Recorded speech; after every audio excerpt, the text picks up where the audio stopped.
Panalangin sa pagdalaw sa sementeryo sa minamahal na magulang. Sa ngalan ng Ama at ng Anak at ng Espiritu Santo. Amen.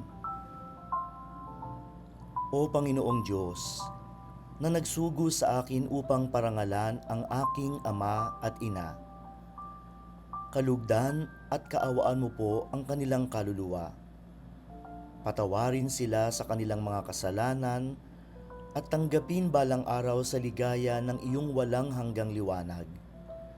Sa pamamagitan ni Kristo kasama ng Espiritu Santo, magpasawalang hanggan. Amen. Maaaring tapusin ang panalangin ito sa pagdadagdag ng panalangin ng Ama namin, Aba Ginoong Maria, at luwalhati sa Diyos, o kaya ay pag-aalay ng rosaryo para sa minamahal na magulang.